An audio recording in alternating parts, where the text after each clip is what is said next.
Mr. Ravichandra Vadiraju will speak in Telugu.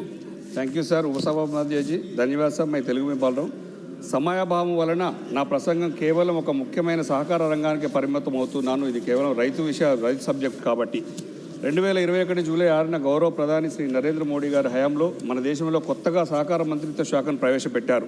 అందులో భాగంగా సుమారు 8 లక్షల సహకార సంఘాల సమగ్ర సమాచారం రూపొందించి వ్యవసాయ గ్రామీణాభివృద్ధి బ్యాంకులను సహకార సంఘాలను ఆఫీసులను కంప్యూటరైజ్ చేయడం వలన పారదర్శకత పెరిగి సభ్యులకు ప్రయోజనం చేకూరింది. గవర్నమెంట్ ఈ ప్లేస్ పోర్టల్ ద్వారా దాదాపు 559 సహకార సంఘాలను కొనుగోలుదారులుగా అవకాశం కల్పించడం మంచి పరిణామం.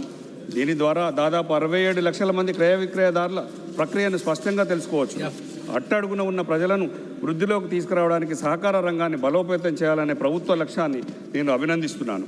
గతంలో ప్రవేశపెట్టిన పలు బడ్జెట్ అంచనాలు వాస్తవ ఖర్చులతో పాటుగా కొత్తగా 2024 బడ్జెట్ల కేటాయింపులు నేను కొన్ని అధ్యయనం చేయడం జరిగింది. అందులో నేను కొన్ని అంశాలను హైలైట్ చేయాలనుకుంటున్నాను. అయితే సహకార మంత్రిత్వ శాఖను ఏర్పాటు చేసే క్రమంలో ప్రభుత్వం చూపిన ఉత్సాహం, అప్పుడు కనపరిచిన చిత్తశుద్ధి ప్రస్తుతం లోపించినట్లు స్పష్టమవుతుంది. గడిచిన పలు బడ్జెట్లో చేసిన కేటాయింపులు, ఖర్చు చేసిన నిధులు తీరు చూస్తే ఈ విషయం అర్థమవుతుంది. 22-23 బడ్జెట్లో ఈ రంగం కింద సుమారు 900 కోట్ల రూపాయలు ఖర్చు చేశారు. 2023-24 బడ్జెట్లో తొలుత కేవలం 55 కోట్లు కేటాయించి ఆ తర్వాత 300 కోట్ల అంచనాలతో సవరించారు. ప్రస్తుతం 24-25 బడ్జెట్లో 500 కోట్లు అయితే కేటాయించారు.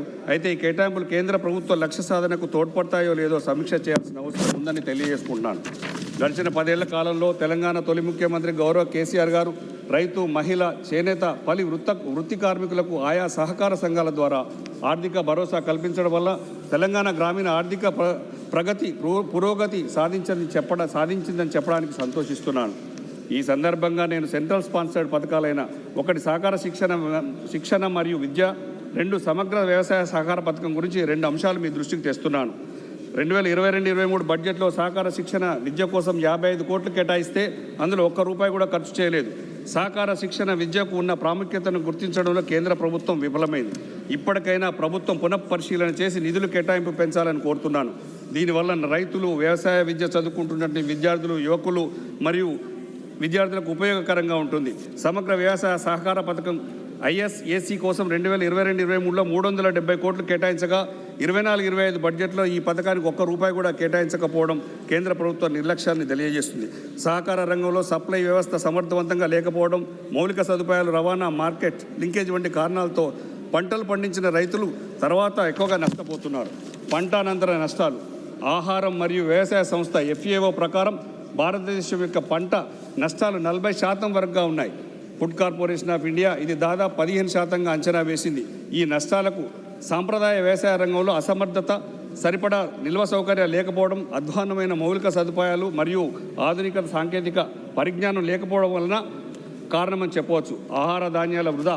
భారతదేశంలో ప్రతి సంవత్సరం $14 బిలియన్ల ఆహార ధాన్యాలు వృధా అవుతున్నాయి. ఈ నష్టం 84% బియ్యం, 14% గోధుమలు కలిగి ఉన్నాయి. ప్రస్తుతం 63,000 PSCSలను కంప్యూటరీకరించే ప్రాజెక్టుపై ప్రభుత్వం పనిచేస్తుంది. దీంట్లో 15,783 PSCSలు ఇప్పటికే ఆన్బోర్డ్గా పనిచేస్తున్నాయి. క్రెడిట్ యాక్సెస్ కనుక మెరుగుపరచడానికి ఈ ప్రాజెక్టును వేగవంతం చేయాలని ప్రభుత్వం దృష్టికి తెస్తున్నాను. తెలంగాణ రాష్ట్రంలో కేసీఆర్ గారి పాలనలో గ్రామీణ ఆర్థిక వ్యవస్థకు మూలమైన సహకార రంగం బలోపేతానికి పెద్ద ఎత్తున కృషి చేయడం జరిగింది. దీనివలన ఆర్థిక అనుబంధ సహకార రంగాలు అద్భుతంగా ప్రగతిని సాధించాయి. కొత్తగా 8,000 గొర్రెల పెంపకందారుల సొసైటీలను నెలకొల్పి సుమారు 5,000 కోట్లతో లక్షలాది యూనిట్ల గొర్రెలను పంపిణీ చేశాం. 3.78 లక్షల స్వయం సహాయక బృందాలను కేసీఆర్ గారి ప్రభుత్వం 3,000 కోట్ల వడ్డీ లేని రుణాలను అందజేసింది. రైతులకు రుణాలు, పెట్టుబడి సాయం, గిట్టుబాటు ధరలు అందించడం వల్ల పంటల ఉత్పత్తి భారీగా పెరిగి వాటిని నిల్వ చేసుకుందుకు కొత్తగా గోదాముల నిర్మాణం కూడా చేపట్టడం జరిగింది. రైతు ఉత్పత్తి సంఘాలు FPOలను ప్రోత్సహించడం, మార్కెటింగ్, మౌలిక సదుపాయాల కల్పన, కూరగాయల ఉత్పత్తి సమూహాలకు ప్రోత్సాహం వంటి కార్యక్రమాలపై ప్రభుత్వం ఆలోచన చేయాలి. సహకార సంఘాల్లో సాంకేతికతను జోడించడం, సభ్యులకు సామాజిక భద్రత పథకానికి ప్రాధాన్యత ఇచ్చి ప్రోత్సహించాలి. ప్రతి పార్లమెంట్ నియోజకవర్గంలో వ్యవసాయ వ్యాపార కేంద్రాన్ని నెలకొల్పాలి. ఇది గ్రామీణ యువత, మహిళల్లో ఆర్థిక సాధికారత సాధించడానికి దోహదపడుతుందని తెలియజేస్తున్నాను. ఈ సహకార రంగం పైన మాత్రమే మాట్లాడడానికి కారణం దేశానికి రైతే వెన్నెముక, దేశానికి రైతే అన్నదాత, రైతు శ్రేయస్సే ముఖ్యం. కాబట్టి మరి మన యువతకు మంచి భవిష్యత్తు ఉండాలంటే ఆర్థిక శాఖ మంత్రి గారు ప్రత్యేక నిధులు కేటాయించి మంజూరు చేయాలని చెప్పేసి తద్వారా రైతులు, యువకులు, మహిళలు కూడా చైతన్యం పెంపొందించాలని చెప్పేసి మనస్ఫూర్తిగా కోరుకుంటూ సెలవు. జై తెలంగాణ, జై Bharat. Now Mr. Sanjay Seth. महोदय, सबसे पहले मैं आपका धन्यवाद देता हूं कि आपने मुझे बोलने का